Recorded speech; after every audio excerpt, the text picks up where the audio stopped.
Hello, this is Matthew Robert Payne. This is called Walking with Jesus. Now, this could be multi-dimensional.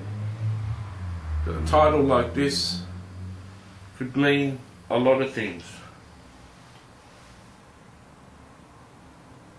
It could mean walking down the street hand in hand or right next to Jesus in a vision, walking with Jesus, walking with Jesus.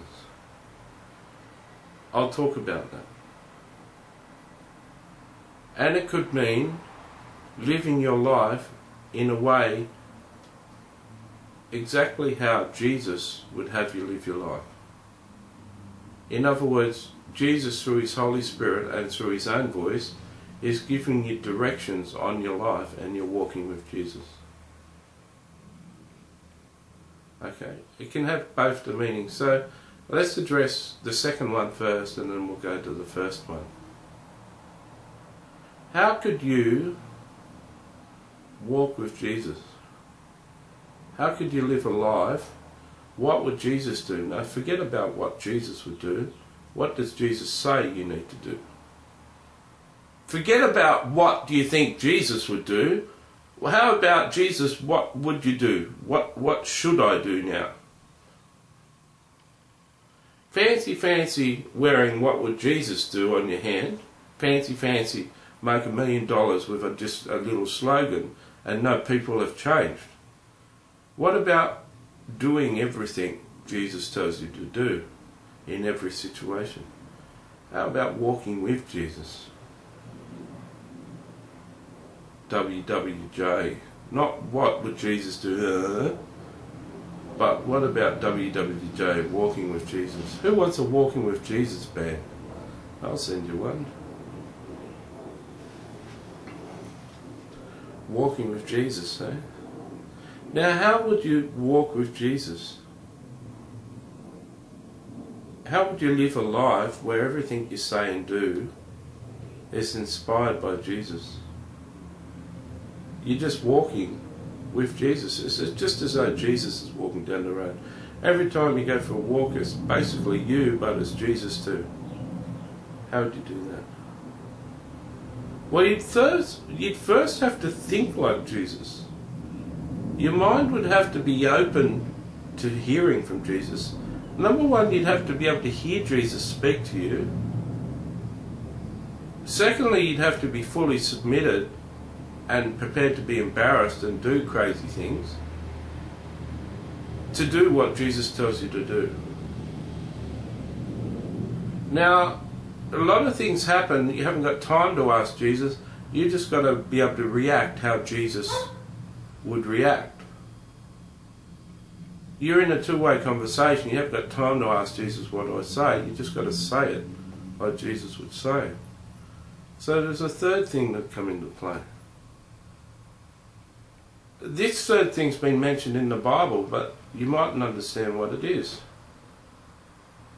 It's called having the mind of Christ. What?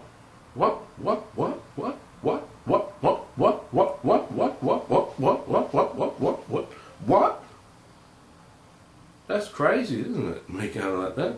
What? Says having the mind of Christ. Having Christ's mind in your mind.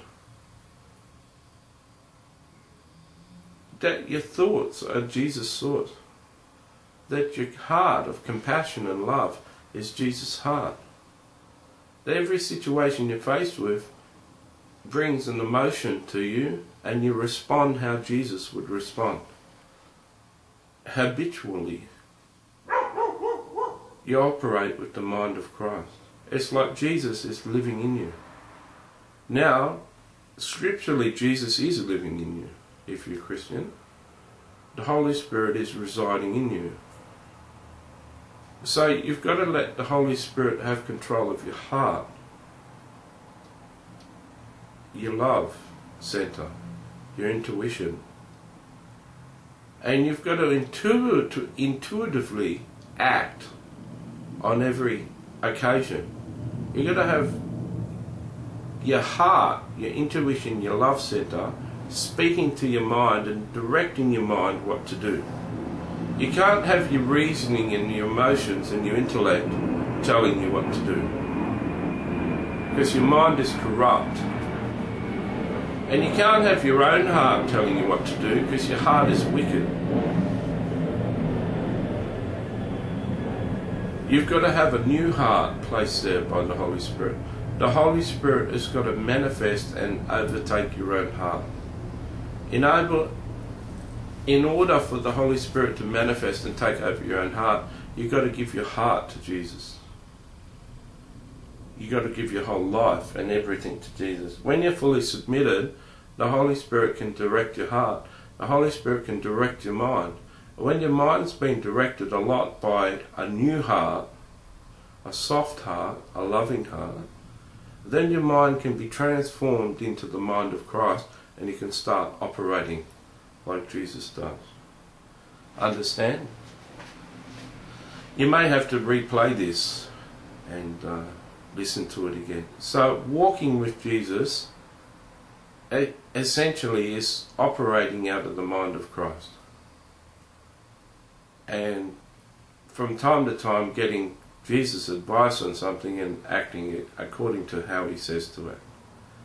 Now, walking with Jesus in the first sense, walking with Jesus in visions, that's exciting too. John 14:21 says that if you love Jesus, you'll know his commands and you'll obey his commands, and Jesus will love you and the Father will love you, and Jesus will manifest himself to you. In John 14, Jesus says he's going to go and leave the disciples, and the world will not see him again, but they will see him again. So it's quite possible for Jesus to come back into the world not see him, but you see him. Scripturally, Jesus has come back after his resurrection, after the 40 days and the ascension in heaven. He's still come back. Paul's seen Jesus in visions. Right? Paul, on his road to Damascus, saw Jesus in a vision, and this was after he'd ascended into heaven. Don't let anyone tell you Jesus can't come and visit you. Now, when you're walking and obeying and walking in the words and the obedience to Jesus Christ, and Jesus Christ is your master, sometimes your master wants to come down and have a walk in the afternoon in the cool of the day with you, just like God used to walk with Adam and Eve.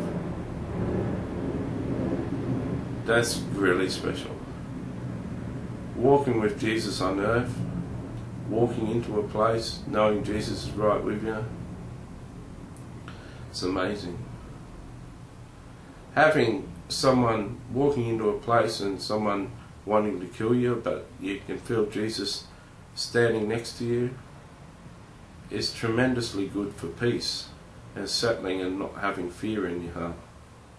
How are they going to kill you while Jesus is standing next to you?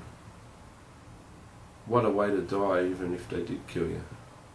Hey, Jesus would grab your spirit and you'd go straight to heaven with him.